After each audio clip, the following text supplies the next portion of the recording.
Fijaros, dos palitos.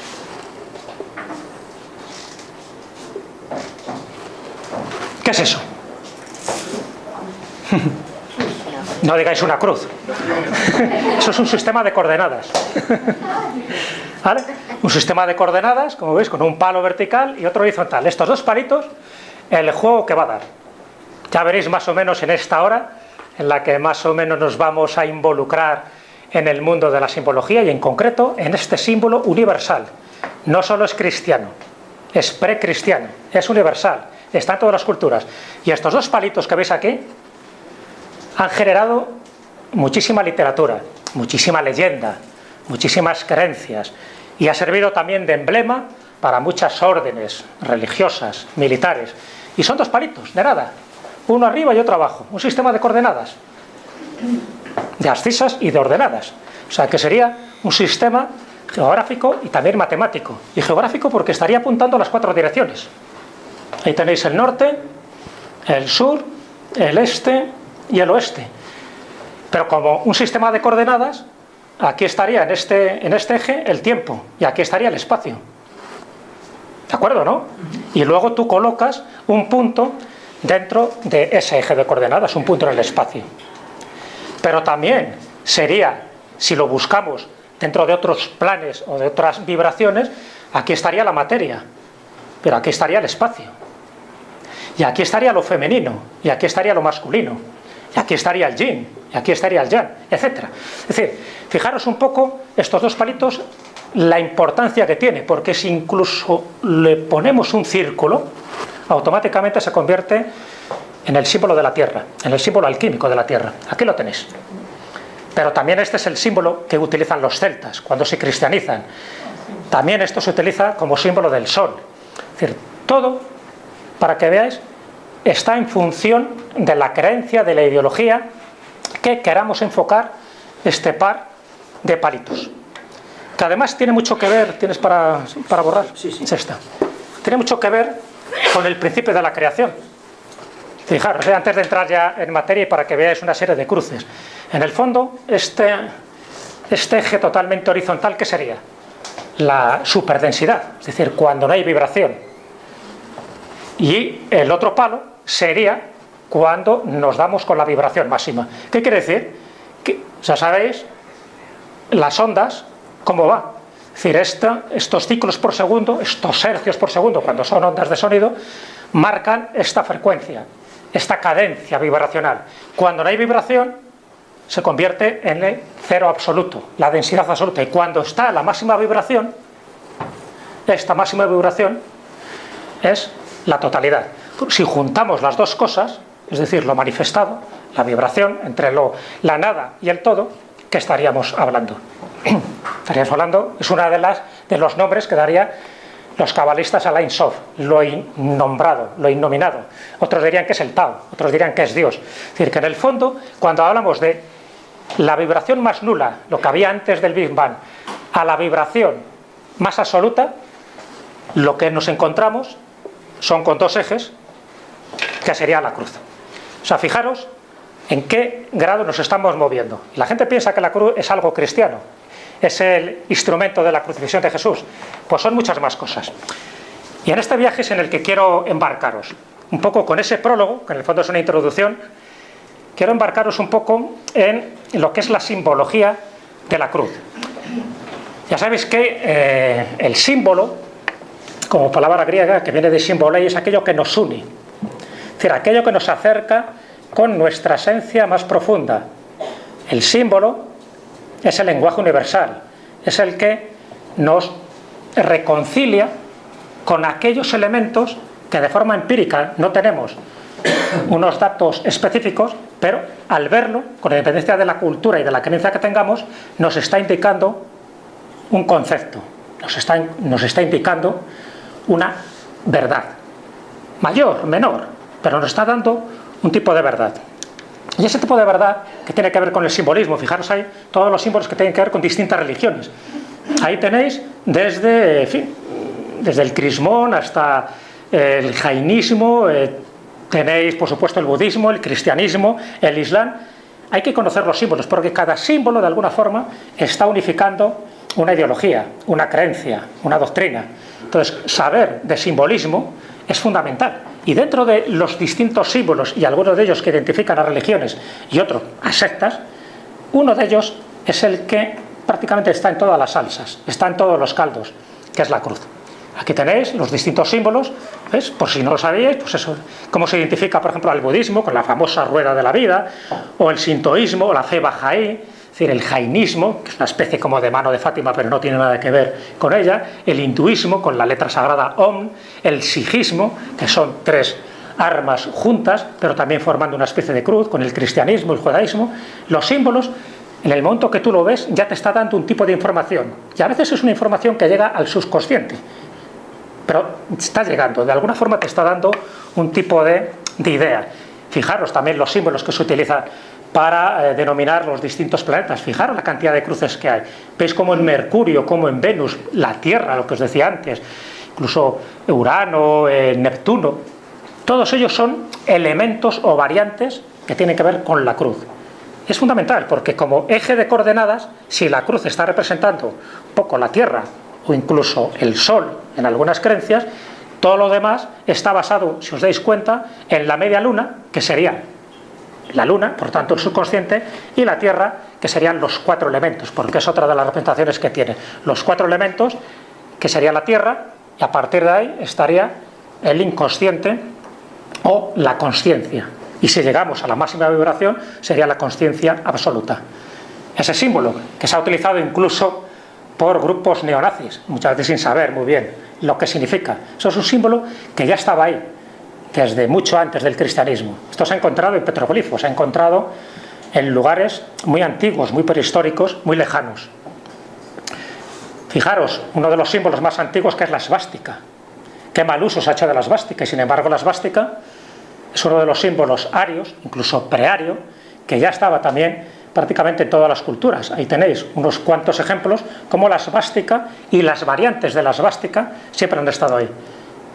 Lo más antiguo que se conoce, esta svástica en Kazajistán. Esto es una fotografía aérea, una fotografía cenital, donde se ve una representación de la svástica muy rudimentaria, pero fijaros, con 8.000 años de antigüedad que se ha encontrado. Y se ha encontrado relativamente hace poco, y gracias pues, al Google Earth, gracias a las nuevas tecnologías. Hoy podemos saber que ya nuestros antepasados en la Tierra hacían geoglifos, que realmente es la palabra técnica para designar esto. Es decir, ya estaba representando la cruz, alguna variante de la cruz, y la svástica, como bien sabéis, lo que significa, lo que simboliza, es el movimiento del universo. Es un símbolo de protección, es un símbolo solar también. Fijaros dónde está la svástica, en una estatua de Buda.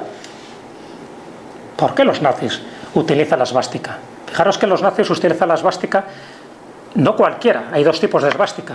La destrógira, la que iría en el sentido de las agujas del reloj, y la levógira, la que sería en contra de las agujas del reloj. Los nazis utilizan la levógira. ¿Por qué? No es porque tenga un significado maligno. Esto pasa como la cruz, si está para arriba o para abajo. Nada tiene que ver con la maldad o con la bondad o con las energías positivas o negativas. Tiene que ver con otro tipo de información mucho más profunda. O también aquí los mosaicos romanos.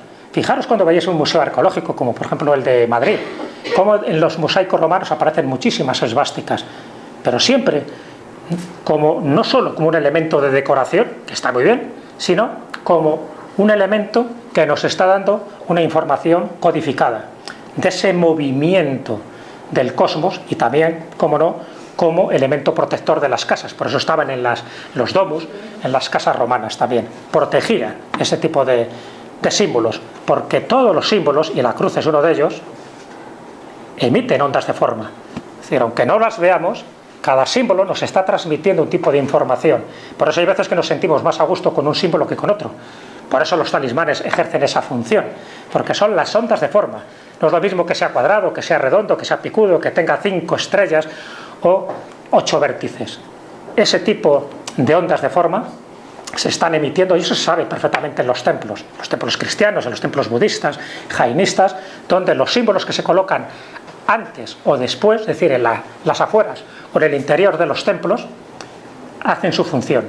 Y una función lo que dirían, por ejemplo, en el Antiguo Oriente de Feng Shui, de equilibrar las energías. Bueno, eso no es ninguna tontería, tiene su fundamento, tiene su razón de ser. ¿Esto dónde es? Esta bandera. Pregunta de cultura general. Muy bien, ¿y se llama?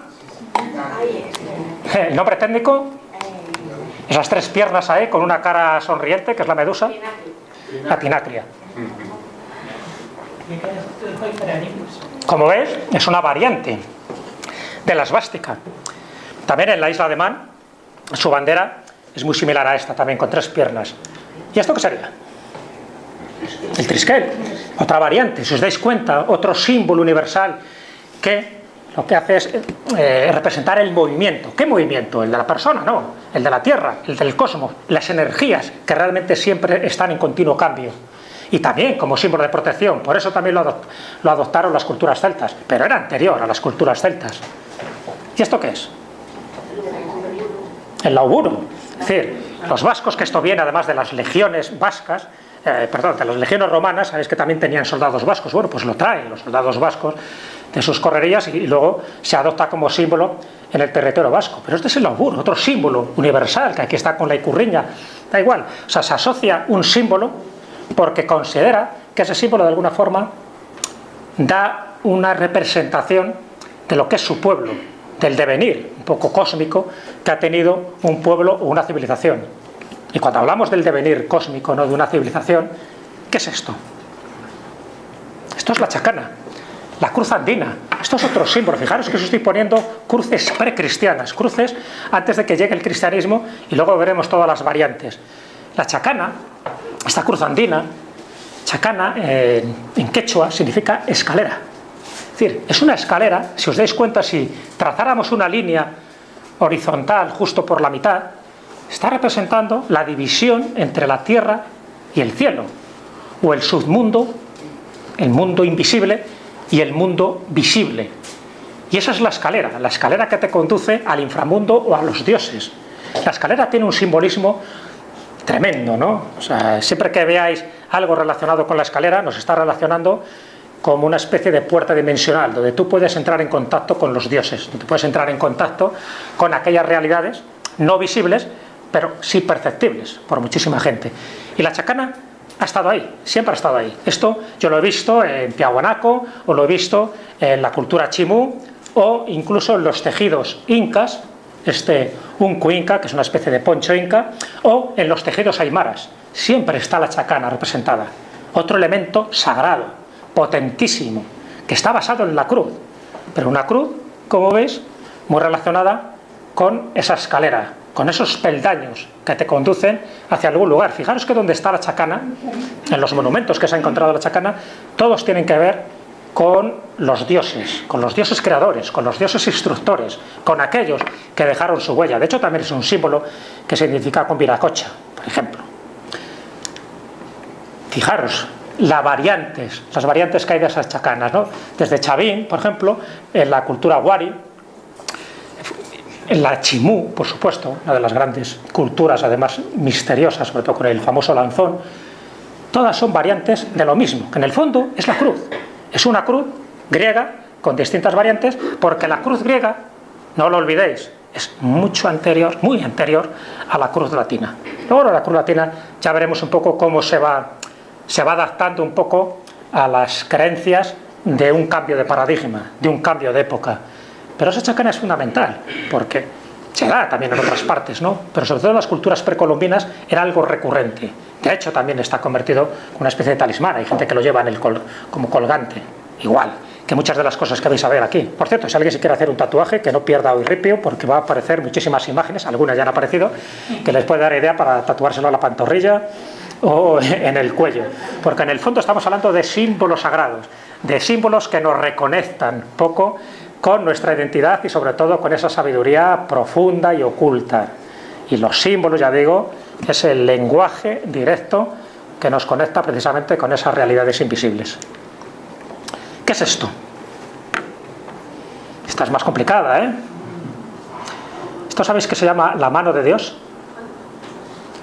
Esto lo utilizamos nosotros, cuando digo nosotros, con mis socios de Toledo y yo, para crear una asociación que se llama Anima Mundi, las rutas por la Iberia mágica, y nos pareció que esto, que es un símbolo eslavo, representaba muy bien. Este símbolo eslavo está haciendo referencia a la vida, pero también está haciendo referencia al fuego, también está haciendo referencia a la creación, a los 4 puntos cardinales y a esas manos de Dios, es decir, ese Dios omnipresente que todo lo controla, pero que también ofrece, esta sería como los dedos, como los brazos, como las manos, te ofrece la ayuda y está de alguna forma representado en todos los elementos que tú ves en la naturaleza. Pero en el fondo este símbolo es un símbolo cósmico, no está haciendo una asociación específica de una determinada creencia. Lo llaman un símbolo eslavo porque se ha encontrado mucho más allí, pero luego también fue adaptado por otro tipo de culturas posteriores como los vikingos. Pero estas manos de Dios, en el fondo, luego, lo que posteriormente se representa como el ojo de Dios. En lugar de hacer manos, se representa como ese ojo que todo lo ve. Y ese ojo que todo lo ve está tanto en la iglesia cristiana como en los cultos masónicos. Pero aquí no. Aquí, antes de llegar al ojo, están las manos. Y me pareció muy representativo, muy potente, muy equilibrado, y que de alguna forma, dentro de la sencillez, nos está marcando también el poder energético que tienen este tipo de símbolos. Creo que Nacho Ares sabe lo que es esto. Y no solo Nacho, sino todos vosotros. La cruz ansada, la cruz egipcia, la cruz que está asociada a la vida. Eso es muy importante, porque es otro tipo de manifestación de esa cruz que con el tiempo, fijaros que esto es una cruz precristiana, no tiene nada que ver con el cristianismo, pero en el fondo con el tiempo lo que se hace es una variante, que es buscar la Tao. La Tao ya sabéis que sería solo con ese brazo vertical, horizontal, y luego esta especie de asa o de ansa, de ahí viene lo de cruz ansada, la cruz egipcia, es lo que de alguna forma representa el culmen de la evolución espiritual, tanto del ser humano a nivel individual como de la humanidad. Es un poco lo que en otro orden de cosas decía Teilhard de Chardin cuando hablaba del punto omega. Luego, si hay tiempo, os comentaré o resumiré un poco ese punto omega. Pero en el fondo lo que decía es eso: cuando el hombre esté realizado en el cosmos, tiene esa representación, es decir, has llegado a la cúspide de la cruz y por lo tanto queda esa aureola que ya los egipcios ya lo representaban como la cruz de la vida, y que así aparece en muchísimas de esas pinturas, en muchísimos de sus jeroglíficos, esa cruz que sirve para insuflar la vida y que tiene mucho que ver con los ritos, no solo de la vida, sino con los de la muerte, ¿no?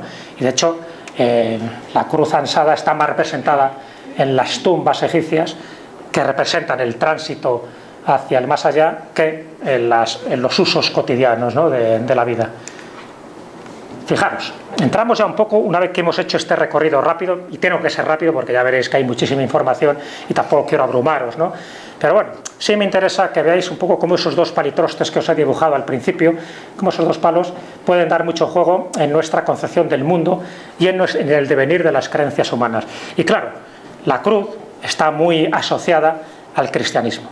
Y está asociada al cristianismo desde hace 2000 años, desde el momento en que Cristo muere de la forma que muere, que es con estas estipes y con ese patíbulo. Ya sabéis que lo que solía llevar el crucificado era el patíbulo que llevaba a hombros, y justo cuando llegaba al palo que estaba totalmente anclado en el suelo es cuando se le alzaba y se le crucificaba de esta manera, y luego se colocaba este palito que es el INRI. Pero fijaros que incluso esta forma, esta cruz completa, ya es un nombre que se le da posteriormente, y que sería la cruz de Lorena, o la cruz patriarcal, o la cruz de Caravaca. Pero fijaros ya cómo empieza a surgir aquí. Ya empezamos un poco, por decirlo así, en ese cambio de paradigma, en ese cristianismo donde se asocia la cruz como elemento y como símbolo de esa nueva religión, de esa nueva fe que estaban haciendo, y que nace sobre todo en el siglo IV con Constantino, a raíz de un acontecimiento clave. Fijaros cómo desde este momento, es decir, desde el momento que empezamos a tener ya documentos escritos, no pasa nada, esto siempre viene bien para reforzar, ¿no?, con sonido, lo que yo os quiero remarcar. Cuando empieza a haber documentos escritos, nos empezamos a dar cuenta que la cruz, además de ser un símbolo universal de prácticamente todas las culturas, además se le empieza a asociar con milagros, con prodigios. Allí donde hay una cruz, parece que hay algo potente. Desde el mismo momento en que la cruz se considera como símbolo del cristianismo. Acordaros, ¿cómo empieza la devoción a la cruz? Porque vale, vamos a aceptar que Jesucristo muere crucificado, pero ¿por qué utilizar un símbolo de sufrimiento, un elemento de martirio, como es la cruz? ¿Por qué utilizarlo como un emblema que está representando una nueva religión que dicen que es de amor, que dicen que es de paz, de concordia? ¿Qué tiene que ver la cruz, el patíbulo y el stipes con toda la religión que está surgiendo? Pues tiene que ver un poco con esa configuración que se gesta en los primeros siglos, y sobre todo a partir del siglo IV, donde la religión cristiana deja de ser perseguida para convertirse en una religión tolerada. ¿Quién es el que hace esto? En un principio Constantino, el emperador, pero el que más, porque Constantino lo hace, aquí entra la leyenda para que veáis, que es muy importante también porque eso nos da origen a otro de los grandes símbolos. Constantino, dice la leyenda, que no la historia, año 312 después de Cristo, batalla del puente Milvio, se la tiene jurada contra Magencio, aquí también hay estas pajas, y entonces, pues, ¿cómo la arreglaban entonces? ¿Y ahora? Pues con guerras. Así que hay una confrontación en este puente Milvio, en Roma, y gana Constantino. ¿Y qué dice la leyenda que gana Constantino? No porque sea más hábil, no porque tenga más tropas, no porque su estrategia sea mejor, sino sencillamente porque en el cielo aparece una cruz, un lábaro. Y eso es lo que insufla valor a sus tropas, y eso es lo que él considera que es una señal divina para ganar esa batalla contra Magencio en el puente Milvio. Y a partir de ese momento, ese lábaro se convierte en el estandarte de las tropas de Constantino. Si a eso lo sumamos que su madre, Santa Elena, le dio por encontrar todas las reliquias posibles de la época de la pasión y muerte de Jesucristo, y fijaros que estamos hablando del siglo IV, ya han pasado unos cuantos siglos desde ese acontecimiento histórico de la muerte de Jesucristo, pero por ciencia infusa debía ser, va encontrando cosas, encuentra muchas reliquias, y una de las reliquias principales es la cruz, pero encuentra 3 cruces. Claro, cuando encuentra 3 cruces dice, ya está, esto es fácil, es la cruz de Cristo y la cruz y las 2 cruces de los ladrones. Pero ¿cómo sé cuál es la cruz auténtica? ¿Cómo sé yo cuál es la verdadera? La que yo tengo que adorar, la que tengo que trocear para convertirlo en un crucis y mandarlo a toda la cristiandad. ¿Qué se le ocurre a Santa Elena? Pues dice, bueno, coge un moribundo y le va colocando en cada cruz. Dice, donde sane, esta es la cruz buena. Entonces, claro, le colocan una cruz, no le pasa nada, le colocan, no le pasa nada, y en la cruz supuestamente auténtica, el moribundo sale cantando ahí unas bulerías. Dice, este es, date. Es así. Lo cuento de forma un poco chistosa, pero esto es lo que nos dice la leyenda. Esa es la invención de la cruz, como así se llama. Y de hecho la invención de la cruz tenía una fiesta, que es el 3 de mayo. Lo que se celebra el 3 de mayo con las famosas fiestas de las cruces es esto. Es cuando Santa Elena encuentra esta cruz, estas cruces, y de la auténtica, la que prácticamente resucita el moribundo, pues va haciendo trozos y nos va mandando a las distintas iglesias y basílicas de una religión que estaban haciendo en ese momento. A partir del edicto de Milán del 313 se tolera, no se convierte en oficial, pero se tolera la religión cristiana junto con otras religiones, junto con el mitraísmo, junto con el culto al sol invicto y tantas otras. Y luego con el tiempo, poco tiempo después, sobre todo con Teodosio, ya a finales del siglo IV, es cuando la convierte en oficial y la lió. Y la lió porque la religión oficial se convierte en despótica y todo lo que era pagano lo persigue, se destruye, se sataniza. Ese es el gran problema que tienen siempre las religiones oficiales. Ahí tenéis esa cruz latina, el crucifijo, surge de ahí.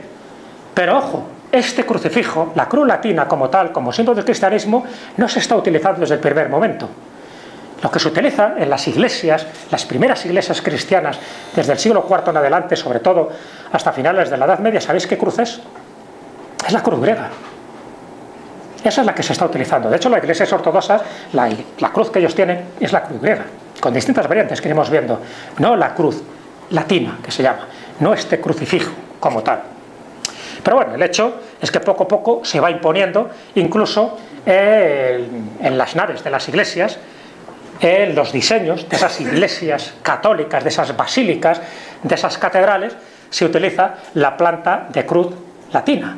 también la de cruz griega, pero la que más vais a ver, por eso fijaros, ¿no? Cuando entréis prácticamente en cualquier catedral, veréis esta planta de cruz latina, ¿ves? Con el ábside, donde estaría el altar, por aquí se entra, por el oeste, y se va siempre hacia el este. Si no sabéis la orientación en ese momento preciso, fijaros en una iglesia, en una ermita. La orientación siempre es la misma, con lo cual estaríais orientados. Pero sobre todo, ¿por qué se adapta este criterio?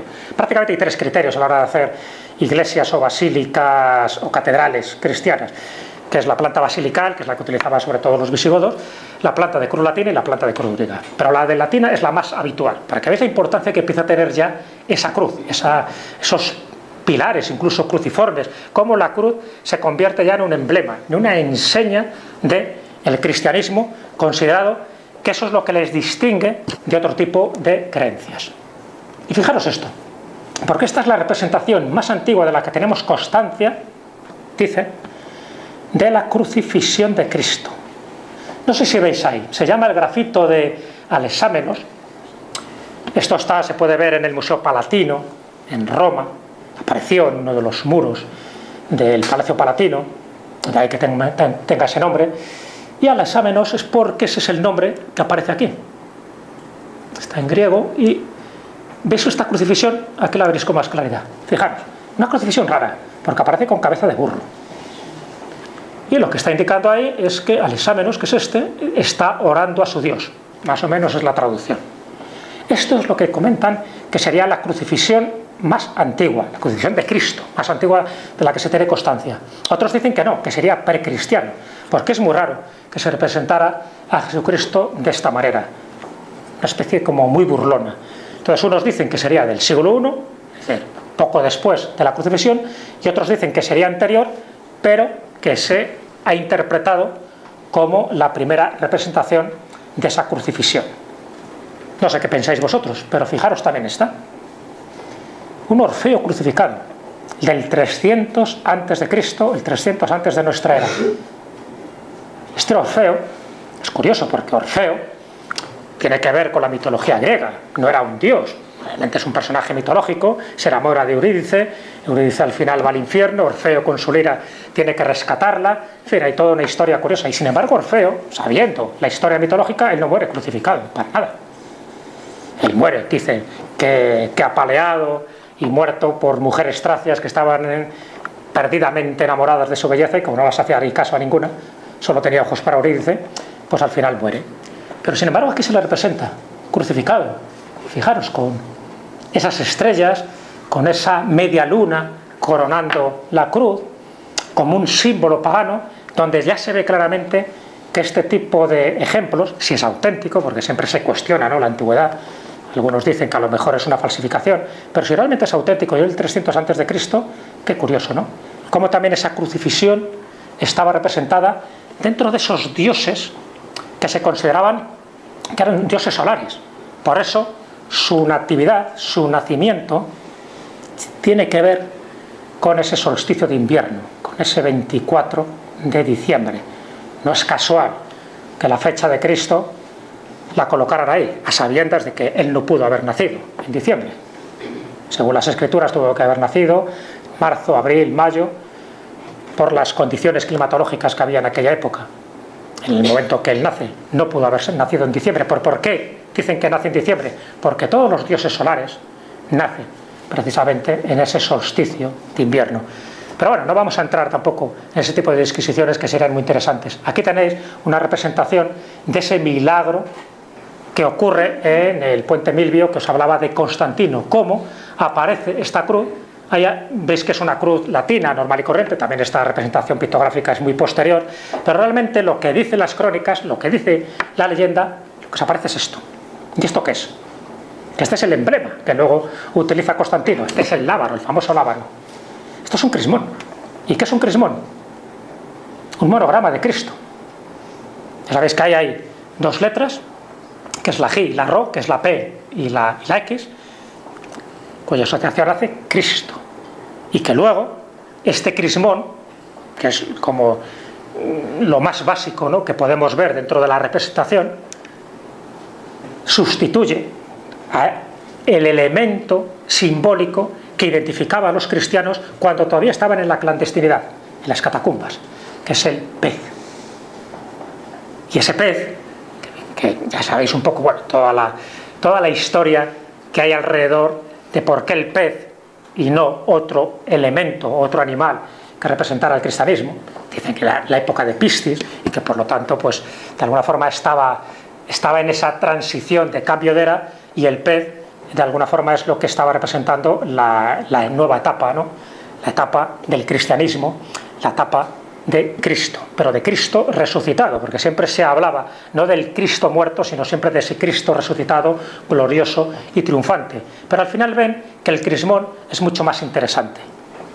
Y del lábaro básico que habéis visto antes, que es el que se convierte en emblema de las tropas de Constantino, pasamos al crismón. Y el crismón está prácticamente representado, no digo en todas, pero en casi todas las iglesias, muchos de ellos destruidos, otros han sido sustituidos por otro tipo de iconografía, pero ahí tenéis ese crismón con otros elementos que se añaden, que es el alfa y la omega, el principio y el fin de las cosas, que en el fondo es lo que está también representando Jesús. Y todo esto, en ese círculo, como veis, siempre el círculo, ¿os acordáis la primera representación que se hizo de la cruz enmarcada en un círculo? Siempre está representando también la Tierra, pero también está representando el cosmos. Es decir, en el fondo lo que nos está diciendo este crismón, que aunque no lo sepamos interpretar, este monograma de Cristo, este emblema de los primeros cristianos que luego se fue extendiendo y luego incluso se ponían letras, frases alegóricas alrededor, esto lo que te está diciendo que es el creador del cielo y de la tierra, lo que te está diciendo que él es el principio y es el final, lo que te está diciendo, en definitiva, incluso cuando se coloca la P, y aquí le faltaría una S que se coloca posteriormente, y la S está representando a la serpiente, lo que te está diciendo es que él es el que triunfa sobre la vida, pero también sobre la muerte. Es decir, este tipo de simbología que ahora hemos perdido, por desgracia, eso lo comentaba hace poco Juan Eslava Galán. Juan Eslava Galán acaba de escribir un libro que se llama La Madre del Cordero, que está básicamente basado en los distintos elementos cristianos. Y él me comentaba, y así lo comentábamos también en el programa de la Escuela de la Brújula, que le llevamos como invitado, él comentaba que qué pena, ¿no? Claro, las nuevas generaciones, cuando entran en una iglesia, sea la que sea, en una catedral, en una basílica, en una ermita, no entienden prácticamente nada, porque desconocen prácticamente el simbolismo cristiano. Y con independencia de que tú seas creyente, ateo, agnóstico, da igual. Si tú desconoces el simbolismo cristiano, estás perdiendo una gran parte de la cultura occidental, porque la cultura occidental está basada, básicamente, en este concepto cristiano desde hace 2000 años para acá. Entonces, lo aceptemos o no lo aceptemos, nos guste o no nos guste, el hecho es que estos símbolos forman parte de nuestra historia, de nuestro devenir cultural y, por supuesto, de nuestra espiritualidad. Por eso es bueno conocer un poco esta simbología que está relacionada con estos primeros años cristianos y por qué se adopta la cruz con distintas variantes como emblemas de ese Cristo resucitado y de ese Cristo poderoso que, en definitiva, nos está diciendo con todo este tipo de representaciones dentro de la teología cristiana que es la única vía para poder salvarte, que la única redención llegaría a través de este tipo de elementos simbólicos. ¿Y esto qué sería? Fijaros, estamos hablando de esas primeras cruces que se están utilizando. Ya veis que no se está utilizando todavía la cruz latina, el crucifijo. Está la cruz visigoda. Estamos hablando de la época goda. Sabéis que los godos eran cristianos. Primero fueron arrianos y luego se convierten al catolicismo, pero eran cristianos. Y la cruz visigoda es esta. La cruz que se encuentra, por ejemplo, en el Tesoro de Guarrazar o las distintas cruces votivas que se encuentran también en Torredonjimeno, en Jaén, con los distintos hallazgos de tesoros visigodos. Esta cruz luego es la que sirve posteriormente, y aquí entra otra vez la leyenda, de nuevo entra el milagro, pero es la que influye, igual que influyó a Constantino en el siglo IV, influyó a otro personaje justo cuando llega la invasión musulmana en el 711 y pasa lo que pasa. ¿Qué ocurre? Que empieza la Reconquista. Y en la Reconquista, ¿quién es el protagonista de la primera batalla? Que se puede decir que es el pistoletazo de salida de esa Reconquista. Pelayo. ¿Y qué ocurre? Cuando Pelayo, que tenía 4 muertos de hambre ahí en Covadonga, es capaz de vencer a las tropas de Alcama, ¿no? A las tropas sarracenas, que les doblaban en número. Dice la leyenda que aparece esto, una cruz, la cruz de la victoria. Por cierto, el emblema, el símbolo de la bandera del Principado de Asturias. Fijaros lo importante que son los símbolos. O sea, con independencia de que creamos o no creamos que esta leyenda es auténtica, la Cruz de la Victoria, igual que la Cruz de los Ángeles, la podéis ver dentro de la Catedral de Oviedo, es lo que formaba parte de esa Arca Santa. Pero con independencia de que creamos o no, no estamos aquí hablando de la veracidad de estas leyendas, lo que estoy remarcando es la importancia que tiene el símbolo para ganar una batalla, para leccionar, en este caso a las huestes cristianas, para pensar que el cielo está a favor tuyo, para pensar que ese tipo de signos es algo más que un trozo de madera, que lo que está representando es toda una cosmovisión de lo que tienes que hacer o no tienes que hacer. Y si encima, dentro de una batalla, dentro de un momento traumático, dentro de un momento clave y bélico, como te estás jugando la vida, pero no solo te estás jugando la vida, sino estás jugando pues con una forma de pensamiento, ¿no?, que te la intentan erradicar con la invasión, esto era más que una cruz. Luego se añade posteriormente el alfa y la omega. Pero esa cruz que dice que aparece en los cielos y que además está muy relacionada con la Santica, con la Virgen de Covadonga, con la Santina, todo esto tiene que ver precisamente con el momento clave en el que empieza esa reconquista, que algunos cifran en el 722, que hay variantes de esa fecha, ¿no? Pero lo importante es que Asturias se ha adueñado de un símbolo que para él es fundamental, igual que otros países, y luego lo contaré, se han adueñado de cruces como emblemas para sus escudos, para sus banderas, para sus símbolos más poderosos y más sagrados. Porque no se puede entender la cultura de algunos países, de algunas naciones, de algunas regiones, sin entender el componente espiritual que tuvieron en sus orígenes. Y aquí vamos a entrar ya en distintas cruces dentro del ámbito cristiano. ¿Qué cruz es esta? Esta es fácil. San Andrés. Claro. Entonces esta cruz de San Andrés, la famosa aspa, tiene que ver porque, según la leyenda, siempre hablamos de la leyenda, a San Andrés le crucifican de esta guisa. Y la cruz de San Andrés es muy conocida, es muy utilizada. Por ejemplo, esto. ¿Esto sabéis que ha sido la bandera de España hasta 1845 más o menos? Esto era, antes de la bandera de España que conocemos tradicionalmente, aunque luego fue cambiada un poco en la Segunda República, no en la primera, en la Segunda República. Pero esta era la bandera. Esta es el aspa, o la cruz de San Andrés, o la cruz de Borgoña. Y muy importante, porque esto se empieza a adoptar, y esto es lo que estaba en todos los pabellones marítimos, en todos los barcos, como bandera en los castillos, es decir, este era el emblema de las tropas españolas durante muchísimo tiempo, incluso ahora en los alerones del Ejército del Aire, de los aviones del Ejército del Aire, está también el aspa de San Andrés, incluso en el escudo real del monarca, del actual y de los anteriores, también está el aspa de San Andrés. El problema es que, ya sabéis que luego los requetés, durante el franquismo, se lo apropian y mucha gente se cree que esto es un símbolo de extrema derecha. Igual, que piensan que la esvástica es nazi. Es un poco ignorancia, por eso es bueno saber los orígenes, saber dónde procede. Esto procede, el que lo trae, esto ya lo utilizaba, por ejemplo, Juan Sin Tierra, ¿no?, en sus batallas, por ahí, en fin, el famoso hermano de Ricardo Corazón de León. Pero el que lo trae, básicamente, es Felipe el Hermoso. Cuando Felipe el Hermoso se casa con Juana I de Castella, con Juana la Loca, trae a su guardia de corps, a sus soldados borgoñeses, y el emblema que tenían era este. Por eso se llama la Cruz de Borgoña, que es el aspa de San Andrés. Y esto se convierte ya un poco en el símbolo que identifica un poco a las tropas hispanas. Y luego, efectivamente, lo adapta su hijo Carlos I, y ya a partir de Carlos I, Felipe II, Felipe III, todo el mundo, ¿no?